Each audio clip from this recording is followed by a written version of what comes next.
You're tuning into Black and White Sports on YouTube. The no-holds-barred truth on sports. The main event starts now. All right, guys, we are going to talk about the National Football League and more specifically one Baker Mayfield. Oh, that's right, Baker. We no longer want you in Cleveland. Get out. Oh, that's right, Baker. We no longer want you in Carolina. Get out. And the Tampa Bay Buccaneers said, interesting. Now, in case you guys don't know, and let's just draw a couple of lines real fast as to why I believe Baker Mayfield's working in Tampa Bay. Number one, I've always thought Baker could play. Okay? But the season prior to the Deshaun Watson fiasco, and how's that working out for you? $230 million fully guaranteed. I think Baker's playing for $3 million right now. If I'm not going crazy, $3 million. Keep in mind, Deshaun Watson has got Amari Cooper up there. He does. Deshaun Watson did not play. Injured yesterday, by the way. He was injured going into the game, did not play, period. So, in case you guys haven't noticed, Baker Mayfield is balling out down in Tampa Bay. He's 3-1. He's got 7 touchdowns, 2 picks, and the offensive coordinator in Tampa Bay is one David Canales, who was the quarterback's coach for, guess what, somebody else that made a meteoric rise back in his NFL career, and that's one Geno Smith. And in case you didn't know, Dave Canales was in Seattle for a good long time, 12 years, all through those prime Russell Wilson really good seasons, and got the most he could out of Russell Wilson. Wilson looked pretty good most of the time. He was like assistant quarterback coach, wide receiver coach, quarterback coach, now the offensive coordinator. Now, if that doesn't tell you that in the National Football League, coaching is everything. In 2018-2019, Baker Mayfield had something by the name of Hugh Jackson. Really? And Freddie Kitchens. Double really. Whoa, what? I mean, it was a mess. It turned into a mess. A quarterback that led the Browns into the playoffs, to the divisional playoff game. They lost to the Chiefs. But they said, no, Baker, you're not good enough. So Baker went to the Carolina Panthers. He had something called a Matt Rule. Matt Rule's a pretty good college coach. We found out very quickly he was not an NFL coach. By the way, Freddie Kitchens is a pass game coordinator now for North Carolina, University of North Carolina, I think, and tight ends coach. I mean, what does that tell you, folks? Right there, coaching means a lot in this league. Well, Baker has come out, and he has decided to take a shot. He slammed the Browns. He slammed the Panthers. And he made it very clear, I've never really had any good offensive coaches, except, and he acknowledges, Sean McVay. And we saw how that was looking. And if they hadn't had Matthew Stafford, they'd have probably kept Baker Mayfield. By the way, that Sam Darnold position that the 49ers got right now, that came about this close to being Baker Mayfield. Kyle almost signed him. Why? Because if Brock Purdy didn't work out, he knew Baker Mayfield could run his offense in San Francisco. So let's get to this. I find this so interesting.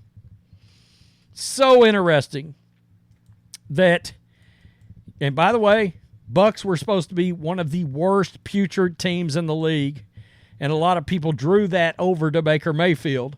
Nah, they're 3-1. They lead the NFC South. Anybody? They beat the Saints yesterday. Not just beat them, put it on them pretty good. And that offense, I've got a video coming on the Saints, I think. Oh, woof. Baker Mayfield takes a shot at the Browns and Panthers amid a hot start. To the surprise of many, Baker Mayfield has the Tampa Bay Buccaneers out to a 3-1 start. Mayfield is loving his time in Tampa Bay. Decided to show some love to the Buccaneers by calling out his former franchises. It was a long, winding road before Mayfield landed in Tampa. That road took him from the Cleveland Browns to the Carolina Panthers to eventually the Los Angeles Rams. The quarterback said that his early success is a credit to the Buccaneers coaching staff and also a major tell about the staffs that came before him, according to NFL reporter Kevin Granhier.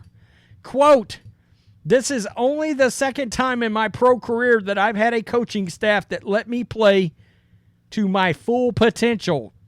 McVay understood what I was capable of, but no one else did before that." Whoop, yikes. Mayfield began his NFL career with the Browns. After they made him the number 1 overall pick in 2018, his tenure was tumultuous and ended with Mayfield holding a 29-30 record. After being traded to the Panthers, he spent just 6 games with the teams before moving to the Rams. In case you're wondering, let's just take a trip down memory lane. 2020, they were 11-5. 26 touchdowns, 8 picks. Yeah, I still do not understand what it is the Browns decided to do there. By the way, Baker was beloved in Cleveland by the fan base. There, Mayfield said McVay understood him, but not only does Tampa Bay understand him, they believe in him. Through 4 weeks, he's thrown for 882 yards, 7 touchdowns, 2 picks. He has the Buccaneers as at the front of the NFC South pecking order. Guys, by the way, in case you did not know this, in case you were living under a rock, which I don't believe most of the people subscribed to this channel have been, the Buccaneers were supposed to be one of the worst teams in the league, the worst team in that division, and he was replacing Tom Brady, and Baker Mayfield has not sweated that even for a second. He's just got the right kind of go-get-it, the right kind of moxie, the right kind of attitude. He doesn't care. This is the guy leading the charge. I'm telling you guys, Dave Canellis, it makes all the difference in the world to have a good offensive coach. Canellis instructed Geno Smith to his first career Pro Bowl. He was the most improved player by the PFWA after leading the NFL with a 69.8% completion percentage, 4,282 yards, 30 touchdowns. Look at this, folks. The one thing Baker struggled at over the years has been completion percentage. He's at 69.6%. God, Baker's still only 28 years old. He's just coming into his prime. Mayfield would go on to say this. This is the pewter plank. After the game, once again mentioned the offseason narrative around the Bucs and how the team continues to prove doubters wrong. Quote, "Right now, the narrative is going to flip," Mayfield said. "We have to keep that mindset even more. You can't change whether people are patting you on the back or talking trash about you. We've known all along what we've had in this building. We've been saying that since the offseason. We just have to keep getting better and better." And I said, by the way, Cleveland got walloped 27-3 while Baker dominated the New Orleans Saints. 246, 3 touches, folks. I thought Baker couldn't play. Oh, man, this is how, and I take you back, being a Niners fan, I take you back to Alex Smith. Alex was considered one of the biggest, he was a top 5 quarterback bust in the history of football. And then Jim Harbaugh showed up. Next thing you know, Alex looked like a pretty good professional quarterback. And then Andy Reid got a hold of him, another offensive mind. Alex Smith looked really good in Kansas City. And by the way, he was 4-1 when he broke his leg badly with Washington. I mean, he completely, the narrative flipped around where what people were saying about Alex Smith, all he did was win. And trust me, folks, his rookie season, Alex had 1 touchdown, 11 interceptions. You know, sometimes quarterbacks just stink. They just aren't going to hit. It's not going to happen. I mean, I stand corrected. Zach Wilson does look better than Trey Lance. He proved that last night.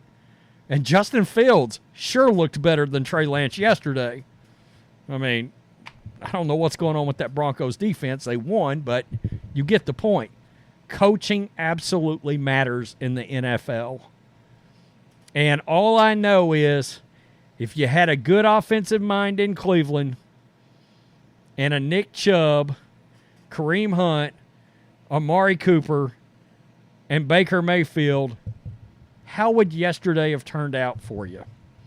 And I feel bad for Cleveland fans because a lot of Cleveland fans were not in on Deshaun Watson. They're still not in on Deshaun Watson. Oh, but Baker's attitude. Oh, you know, Baker stayed the hell out of massage therapy shops. We can't say that about Baker, didn't he? Baker's had a lot of terrible coaches. A lot of terrible coaches.